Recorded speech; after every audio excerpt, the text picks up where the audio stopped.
あなたは家族のために良かれと思ってしたことが、実は相手を深く傷つけていた。愛情のつもりがいつの間にか重荷になっていた。そんな気づきは時に遅すぎることがあります。人は誰しも自分が正しいと信じています。特に長く生きてきた者ほど、その確信は強くなります。しかし、その確信こそが、時に大切な人を傷つけます。取り返しのつかない亀裂を生むことがあります。今日の物語の主人公は、そんな過ちに気づいた一人の女性です。京都の外れに住む田中千恵子、65歳。夫を早くに亡くしました。一人息子の大女を立派に育て上げた彼女には、誇りがありました。しかし、その誇りが、ある雨の夜、すべてを変えてしまうのです。孫の春人の誕生日パーティーでした。本来なら家族の絆を深める温かい時間のはず。ところが千恵子の一言が、すべてを壊しました。そして翌朝、彼女が目にしたのは、想像を絶する光景だったのです。これはプライドと後悔の物語です。そして、やり直しの勇気の記録です。意外な真実が交錯する、ある家族の物語です。雨が窓を叩く音が響いていました。千恵子は息子夫婦の家のソファに座っています。腕を組み、表情は硬いままでした。今日は孫の春人の7歳の誕生日です。部屋には色とりどりの風船が飾られています。テーブルには大きなケーキが置かれていました。ゆいさん、このケーキ、どこで買ったの？嫁のゆうが静かに振り返ります。駅前のようが支店ですが。あら、そうなの。千恵子は鼻で笑いました。私が作った方が、春人は喜ぶと思うけどね。ゆいの表情が一瞬曇ります。すぐにいつもの笑顔を取り戻しました。ありがとうございます、おぎぼさん。でも今日は春人が選んだケーキなんです。子供に選ばせるなんて教育がなってないわね。千恵子の言葉に、その場の空気が凍りつきます。息子の大女が慌てて口を挟みました。母さん、今日は春人の誕生日なんだから。だからこそ言っているのよ。ちゃんとした教育をしないと。千恵子は立ち上がり、キッチンに向かいます。料理も見せてもらうわね。勝手に鍋の蓋を開け、匂いをかきました。薄味ね。これじゃ春人の成長に良くないわ。ゆいの手がわずかに震えます。それでも彼女は何も言いませんでした。ただ静かにテーブルの準備を続けます。春人がリビングに駆け込んできました。ばあば、見てみて。パパが買ってくれた新しいゲーム。春人、そんなものばかり与えて。千恵子は大樹を睨みます。本を読ませなさいって何度言ったらわかるの。母さん、春人が欲しがったんだ。甘やかしてばかりいるからこんな子に育つのよ。その瞬間、ゆいが静かに言いました。おぎぼさん、そこまでおっしゃるならお帰りいただけますか。部屋が静まり返ります。千恵子は目を見開きました。何ですって。春人の誕生日です。楽しい時間にしたいんです。ゆいの声は穏やかですが、確固たる意志がありました。私たち家族だけでお祝いさせてください。千恵子の顔が真っ赤になります。あなた、私を追い出すつもり。おぎぼさんがそうさせているんです。大樹が間に入ろうとしましたが、ゆうは手を挙げて制します。大樹さんは黙っていて、千恵子は息子を見ました。しかし大樹は何も言えません。わかったわ。千恵子はカバンをつかみ玄関に向かいます。後悔するわよ、ゆいさん。ドアが勢いよく閉まりました。雨の中、千恵子は傘もささずに歩き出します。涙なのか雨なのか方を何かが伝えました。家に帰り着いたとき、彼女は全身ずぶ濡れでした。一人きりの家、誰もいないリビング。千恵子は震える手で携帯電話を握ります。息子に電話をかけようとして、やめました。私は間違ってない。そうつぶやきながら、一睡もできない夜を過ごしたのです。翌朝、郵便受けに一通の封筒が入っていました。差出人はゆいです。震える手で開けると中には一枚の書類と手紙が入っていました。その内容を読んだ瞬間、千恵子の顔から血の気が引きます。まさか、こんな。彼女の手から書類が滑り落ちました。千恵子は震える手で書類を拾い上げました。それは法律事務所の正式な文書でした。面会交流権の制限申請について。タイトルを見た瞬間、膝から力が抜けます。ソファに座り込み続きを読みました。申請人は田中由衣、対象者は田中千恵子です。理由は精神的虐待を予備家庭内における有害な介入行為でした。虐待。私が、千恵子の声が震えます。書類には過去1年間の出来事が詳細に記録されています。春との運動会での暴言。ゆいの料理をまずいと孫の前で言ったき。勝手に合鍵を作り留守中に家に入った記録。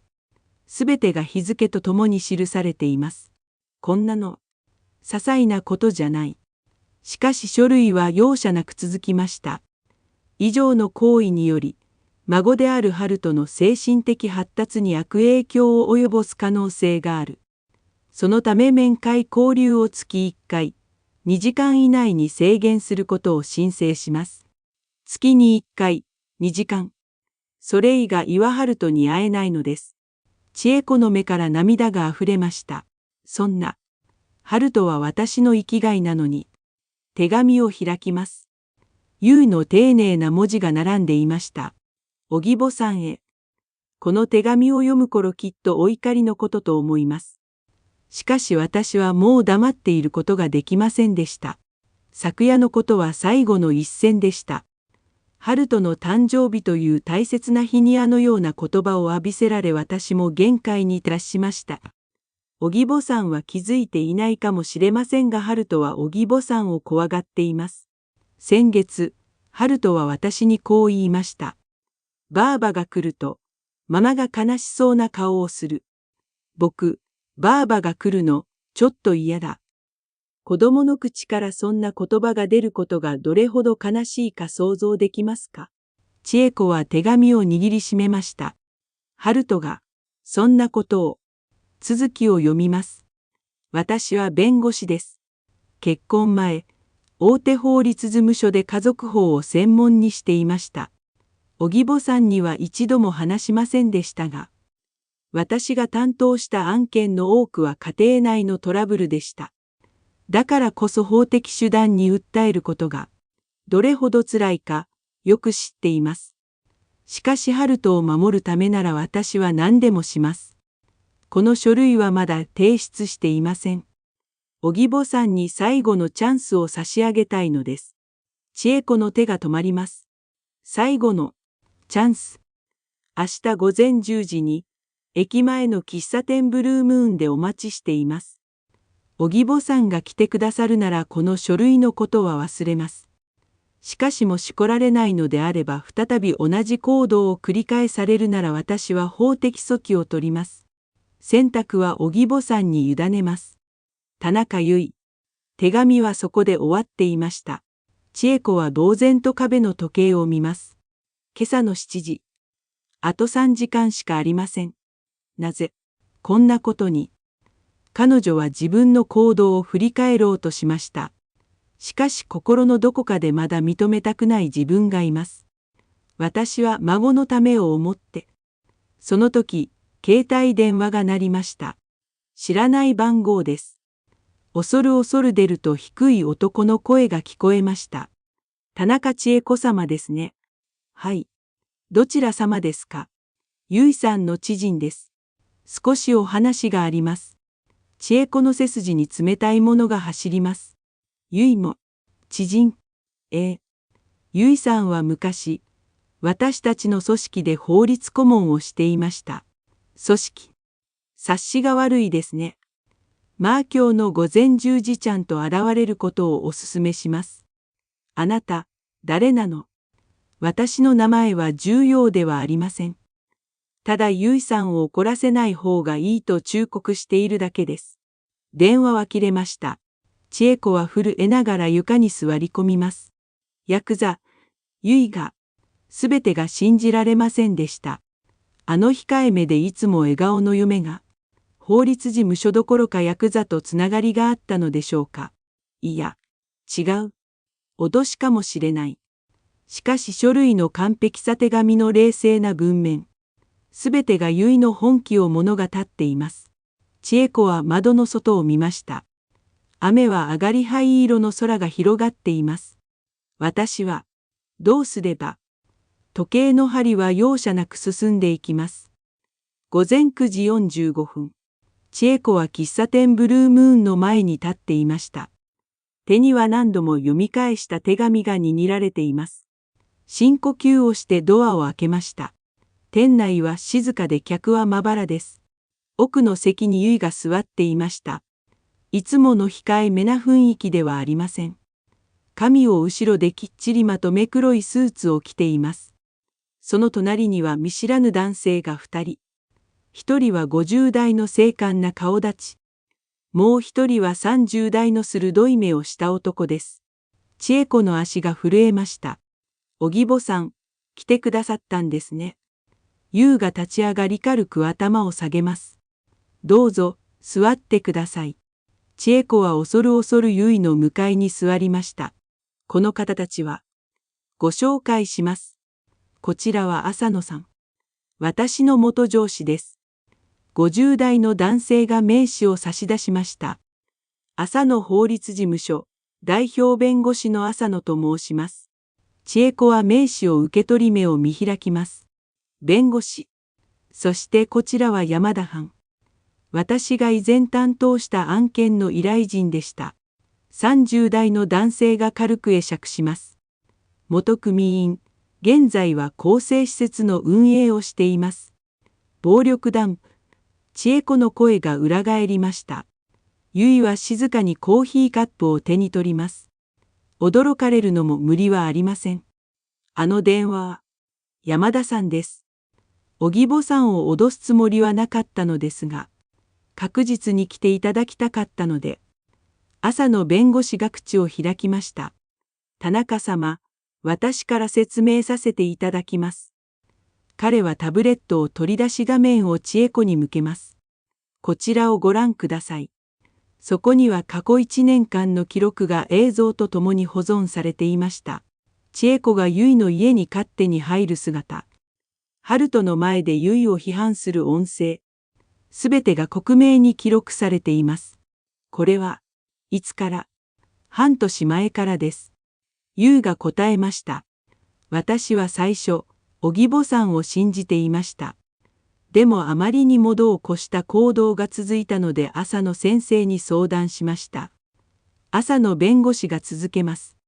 法的にはこれらは精神的虐待とハラスメントに該当します。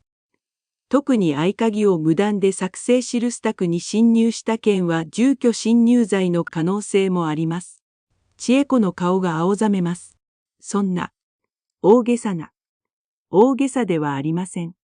ゆいの声が初めて厳しくなりました。春人が幼稚園のカウンセラーに相談していたのをご存知ですか？ばあばがママを怒ると、ママが泣く。僕、悪い子だから、ばあばが怒るのかな。ゆいの目に涙が浮かびます。7歳の子供がそんな心配をしているんです。千恵子は言葉を失いました。山田が静かに話し始めます。田中さん、私は昔組織の中で暴力を振るっていました。でも自分では正しいことをしていると思っていたんです。組織のため、家族のため、そう信じて。彼は千恵子の目をまっすぐ。でもそれは間違いでした。ゆう先生が弁護士として私を担当してくれたとき初めて気づいたんです。自分がどれだけ人を傷つけていたか。千恵子の目から涙が一筋流れました。私も、同じだと言いたいの。家優が首を横に振ります。お義母さんは暴力団ではありません。ただ愛情という名の支配をしていただけです。その言葉が千恵子の胸に深く刺さります。私は、春人のことを、愛していたなら春人の気持ちを考えるべきでした。ゆいはテーブルの上に春人が描いた絵を置きました。家族3人が笑っている絵です。そこに千恵子の姿がありませんでした。これは先週春人が幼稚園で描いた大好きな家族の絵です。千恵子の手が震えます。お義母さん、春人の心の中にはもうおじぼさんがいないんです。それでもまだ自分が正しいと思いますか？静寂が流れました。喫茶店の時計の音だけが規則正しく刻まれます。千恵子は震える手で顔を覆いました。私は、何をしていたの？初めて心の底から後悔の念がこみ上げてきます。私は、孫を愛していたはずなのに。ゆいは静かに立ち上がりました。お義母さん、まだ遅くありません。でも変わる必要があります。彼女は千恵子の肩に手を置きます。私はお義母さんを憎んでいるわけではありません。ただ春人とこの家族を守りたいだけです。千恵子は顔を上げゆいを見ました。その目には決意と同時にわずかな優しさが宿っていました。千恵子は家に戻りリビングのソファに座り込みました。カーテンを閉め切った部屋は薄暗く静寂に包まれています。テーブルの上には春人が描いた絵のコピー。そこに自分の姿がないことが心に深く突き刺さります。私はいつからこんな人間になってしまったのか。千恵子は目を閉じました。記憶が少しずつよみがえってきます。30年前、夫が突然の事故で亡くなった日。一人息子の大樹はまだ5歳でした。この子を守らなければその一心で千恵子は必死に働きました。朝から晩まで2つの仕事を掛け持ち。大樹に寂しい思いをさせないよう週末は必ず一緒に過ごしました。私は大樹のために生きてきたそう信じていました。大樹が大学を卒業し就職した時、千恵子は初めて自分の人生に空白を感じました。もう私がいなくても大丈夫なんだ。その寂しさを埋めてくれたのが大樹の結婚でした。そして春人の誕生。孫ができた。また私の生きがいができた。千恵子は喜びました。しかし、いつからかその喜びは歪んでいったのです。ゆいの料理に文句を言うようになった日。私の方がもっと美味しく作れるのに。大樹の教育方針に口を出した日。私が育てたから大樹は立派になったのよ。合鍵を作った日。家族なんだからいつでも会えるのが当然でしょう。すべて自分が正しいと信じていました。千恵子は立ち上がり仏壇の前に座りました。夫の遺影が静かに微笑んでいます。あなた、私は間違っていたわ。涙がたまりません。あなたが生きていたら私を叱ってくれたかしら。千恵子は手をあがせます。その時、昔の夫の言葉がよみがえりました。千恵子、お前は頑張りすぎるんだ。大樹はお前が思っているよりずっと強い子だよ。もっと大樹を信じてやれ。夫は病院で最後にそう言いました。でも私は信じられなかった。千恵子は声を震わせます。大樹を信じられなかったからゆいさんも信じられなかった。そして春人まで。携帯電話に大樹からメッセージが届きました。母さん、ゆうから聞きました。今日はありがとう。短い文章。でも、その裏にある息子の気持ちが痛いほど伝わってきます。千恵子は震える手で返信しようとしました。しかし何を書けばいいのかわかりません。ごめんなさいでは足りない。許してでわかるすぎる。結局何も送れませんでした。電話を置きまた仏壇の前に座ります。夫の家の隣には幼い大樹の写真が飾られていました。満面の笑みで千恵子に抱きついている写真です。あの頃の大樹はいつも笑っていた。千恵子は写真に手を伸ばします。私は大樹の笑顔を守りたかっただけなのに、いつの間にか春人の笑顔を奪っていたのね。窓の外から子供たちの遊ぶ声が聞こえてきます。千恵子はカーテンの隙間から外を覗きました。近所の母親が娘と手をつないで歩いています。娘は母親を見上げて笑っています。母親も優しく微笑み返しています。私と春人は、あんな風に笑い合えていただろうか。記憶をたどります。春人がばあばと呼んで駆け寄ってきたとき、千恵子はいつもすぐに説教を始めていました。靴を揃えなさい、そんな走り方じゃダメよ、宿題はやったの。春人の笑顔が少しずつ曇っていったことに、千恵子は気づいていませんでした。いや、気づきたくなかったのです。私は、愛情だと思っていた。千恵子は床に手をつきました。でも、それは支配だった。ゆいさんの言う通りだわ。部屋の時計が午後3時を告げます。この時間春人は幼稚園から帰ってくる頃、いつもなら千恵子に電話をかけてきていました。でも今日は何も来ません。静寂だけが千恵子を包み込みます。私は、もう春人に会えないのかもしれない。その恐怖が胸を締め付けます。千恵子は仏壇の前でずっと座り続けました。外が暗くなっても動けませんでした。ただ夫の家に向かって何度も何度も謝り続けるだけでした。翌朝、千恵子は仏壇の前で眠ってしまっていました。首が痛くて目を覚ますと朝日が部屋に差し込んでいます。カーテンの隙間から入る光が埃を照らしていました。何日、こうしていたのかしら。時計を見ると丸2日が経っていました。体を起こそうとしたとき郵便受けに何かが入る音がしました。千恵子は重い体を引きずり玄関に向かいます。封筒が一通落ちていました。差出人を見て驚きます。春人。震える手で開けると中には一枚の絵が入っていました。クレヨンで描かれた虹の絵。そしてたどたどしい字で書かれたメッセージ。ばあばへ。元気ですか？僕は元気です。春人より、千恵子の目から涙があふれました。春人。絵の隅に小さく家族4人が描かれています。大輝、ゆい、春人。そして少し離れた場所に一人の女性。それが千恵子でした。まだ、私を忘れていない。千恵子愛を胸に抱きしめます。その時携帯電話が鳴りました。ゆうからでした。おぎぼさん、今お時間ありますか？ゆいさん。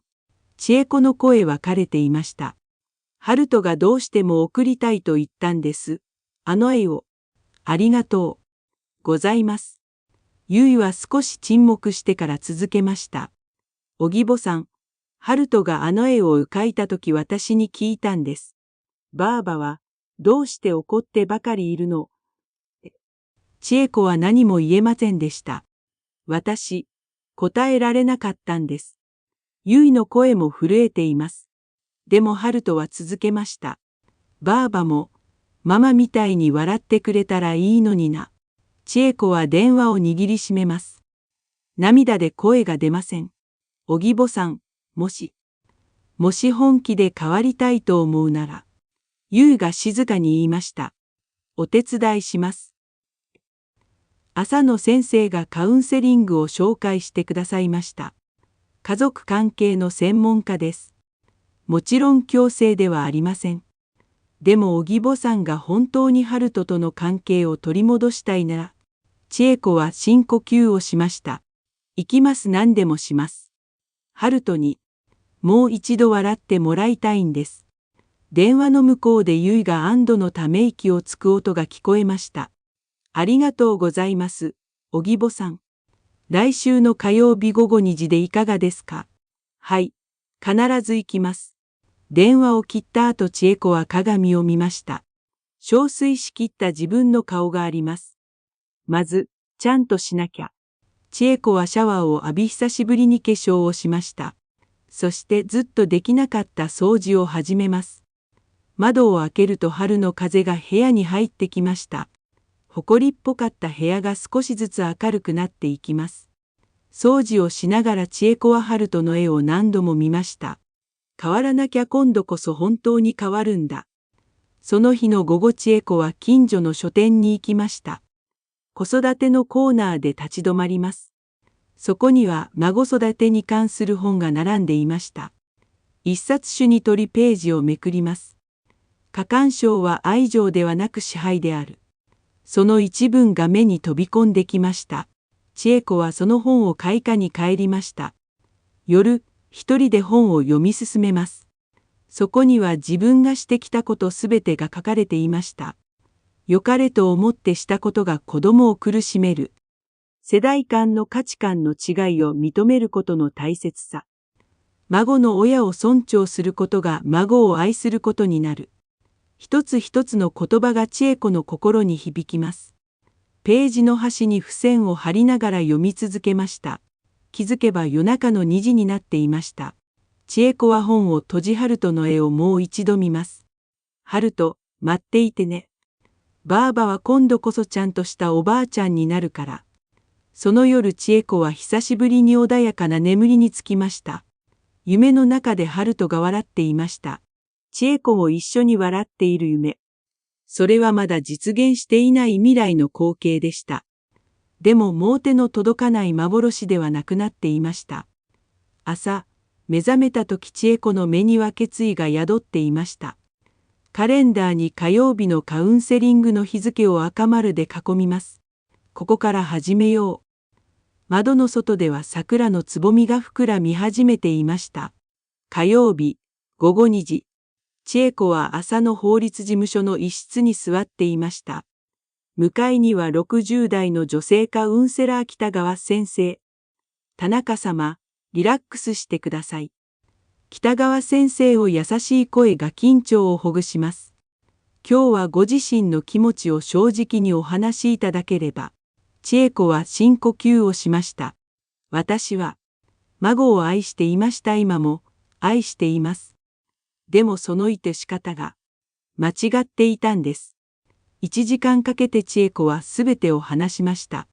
主人を亡くした悲しみ、息子を一人で育てた苦労、そして孫への歪んだ執着。私は、寂しかったんです。千恵子の目から涙が流れます。夫がいない。息子は独立した。私には何も残っていなかった。だから春人に、必要とされたかったんです。北川先生は静かにうなずきました。田中様、それは自然な感情です。でもその寂しさを、お孫さんでうずめようとしたことが問題だったんですね。はい。千恵子は声を震わせます。私は愛されたかったでも致し方を知らなかったんです。カウンセリングが終わり千恵子が部屋を出ると、廊下に結が立っていました。お義母さん、お疲れ様でした。結さん、少しお話いいですか。二人は事務所の応接室に入りました。結がお茶を入れながら口を開きます。お義母さん、実は、お話ししたいことがあります。千恵子は緊張して結を見ました。あの日、喫茶店で会った山田さんのこと、覚えていますか。はい。元暴力団の方。結は微笑みました。あれは演技だったんです。千恵子は目を見開きます。山田さんは確かに私が担当した依頼人でした。でも暴力団員ではありません。離婚調停の案件でお手伝いした方なんです。千恵子は混乱しています。じゃあ、あの電話は、山田さんにお願いして演じてもらいました。結は申し訳なさそうに頭を下げます。お義母さんを脅すようなことをして本当に申し訳ありませんでした。でもあれくらいしないと、お義母さんは来てくれないと思ったんです。千恵子は呆然としました。つまり、すべて。結はまっすぐ千恵子を見ます。法的措置の書類も本気で提出するつもりはありませんでした。ただお義母さんにことの重大さを分かってほしかったんです。私たちがどれだけ苦しんでいたか。ハルトがどれだけ傷ついていたか。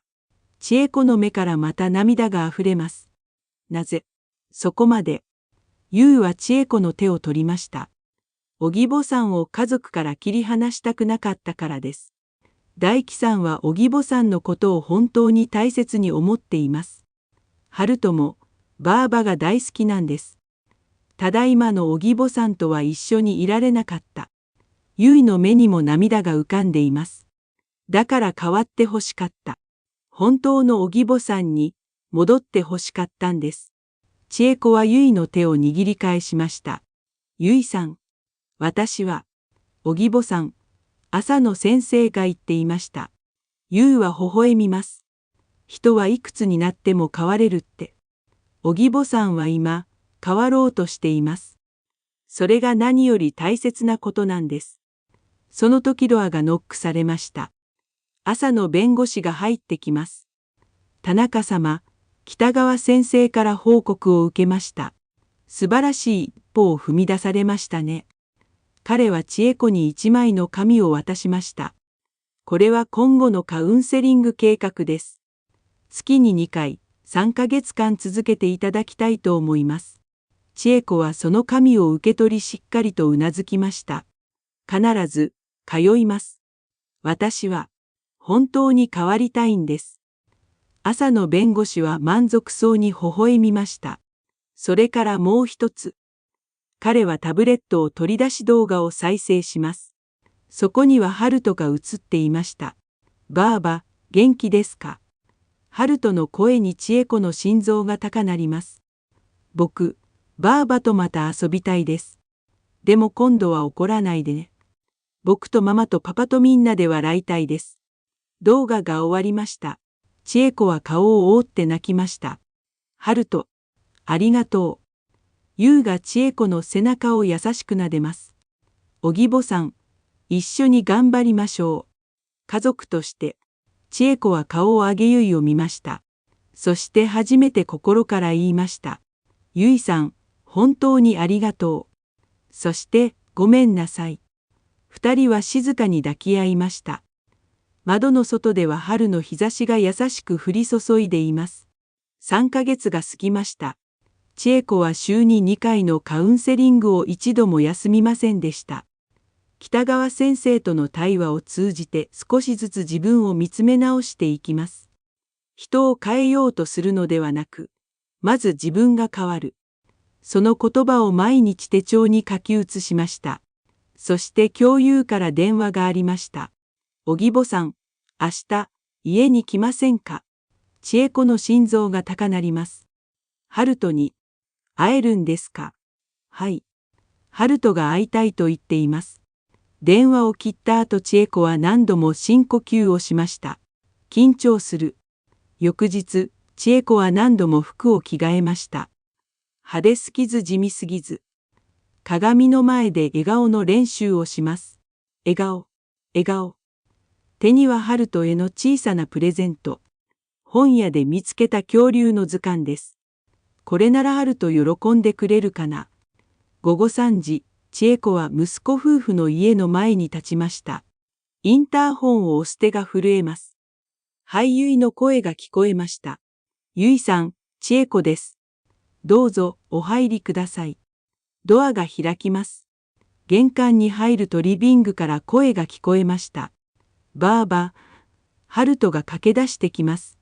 千恵子は思わず膝をつきました。ハルト。ハルトは少し躊躇してから千恵子に近づきます。ばあば、もう怒らない。その言葉に千恵子の胸が締め付けられます。ごめんね、ハルト。千恵子はハルトの目を見て言いました。ばあばは間違っていたの。ハルトのこと大好きだったのにその気持ちをうまく伝えられなかったの。ハルトは首をかしげます。大好きなの。大好きよ千恵子は涙をこらえます。でもばあばは怒ってばかりでハルトを悲しませちゃったね。本当に、ごめんなさい。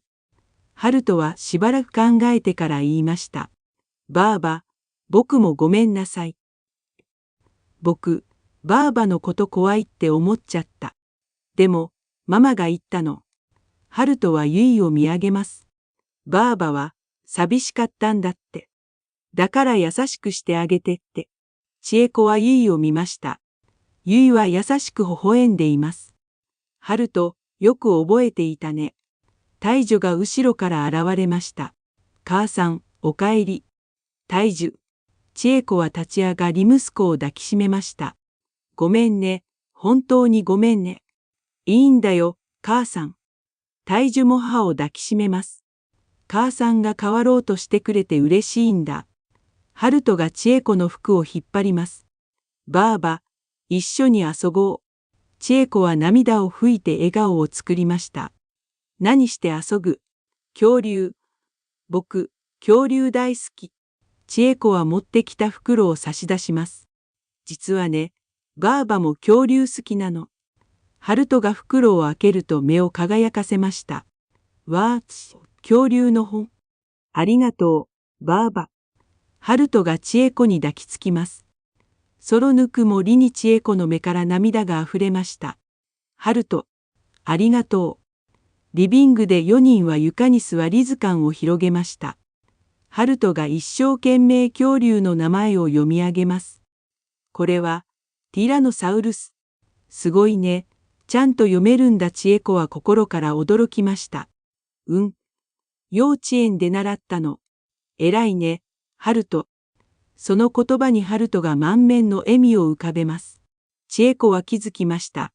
批判するのではなく、褒めること。それだけで春人はこんなに嬉しそうな顔をするのだと。ばあば、今度灰作るの。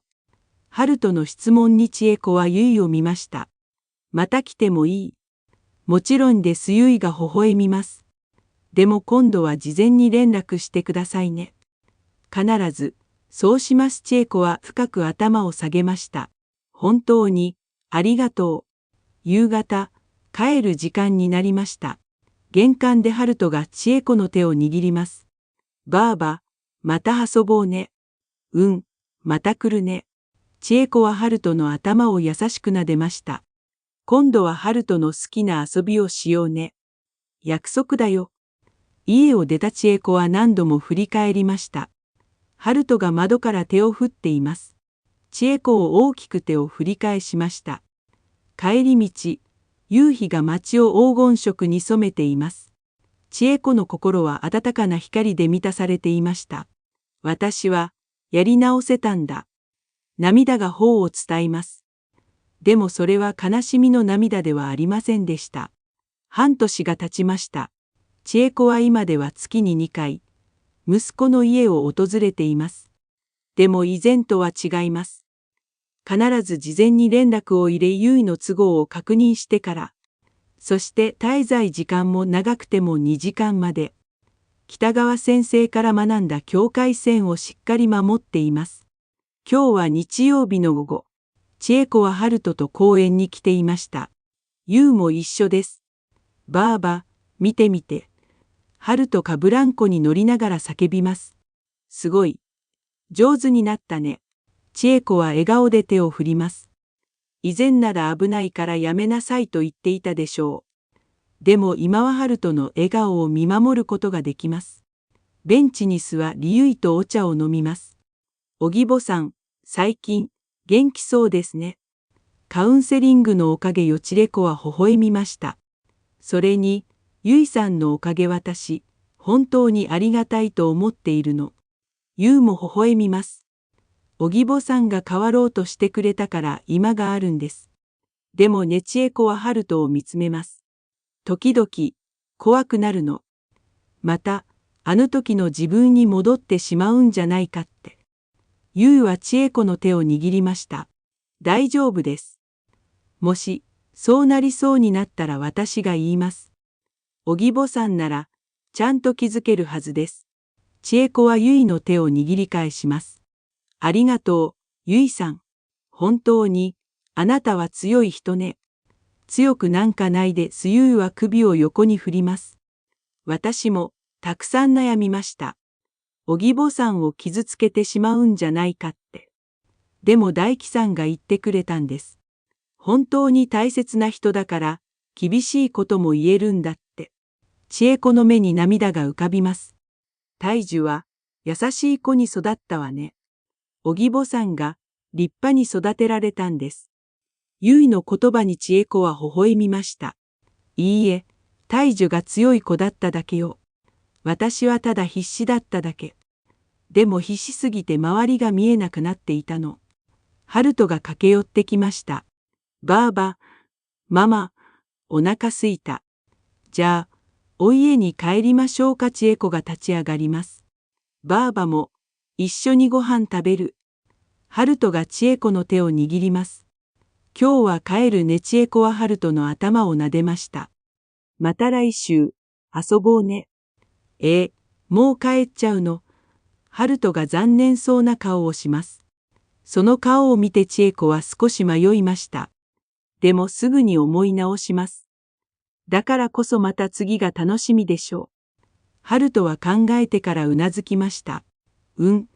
じゃあ、来週、楽しみにしてる。三人で公園を出ます。夕日が街を優しく照らしていました。駅まで送ってもらい千恵子は二人に手を振ります。気をつけて帰ってくださいね、お義母さん。ありがとう。ばあば、バイバイ。春人が大きく手を振ります。千恵子を笑顔で手を振り返しました。電車の中、千恵子は窓の外を眺めます。夕焼けが美しく空を染めています。人生はいくつになっても学ぶことがあるのね。千恵子は静かにつぶやきました。カバンの中には春人が今日描いてくれた絵が入っています。家族4人が手をつないでいる絵。今度は千恵子も一緒に描かれています。でも少し離れた場所に。それでいいのだと千恵子は思いました。近すぎず、遠すぎず。それが私の場所なんだ。家に付き仏壇の前に座ります。夫の家に今日の出来事を報告しました。あなた、私、やっとわかったわ。愛するっていうのは支配することじゃないって。相手を尊重して信じることなんだって。家の夫が優しく微笑んでいるように見えました。千恵子は手を合わせます。見守っていてね。私、もう大丈夫だから。窓の外では月が静かに昇り始めています。千恵子は春人の絵を壁に貼りました。その絵を見つめながら穏やかな気持ちになります。人は過ちを犯します。でも気づくことができれば、そして変わる勇気を持てれば、もう一度やり直すことができるのです。千恵子の新しい人生はまだ始まったばかりです。でも今は確信しています。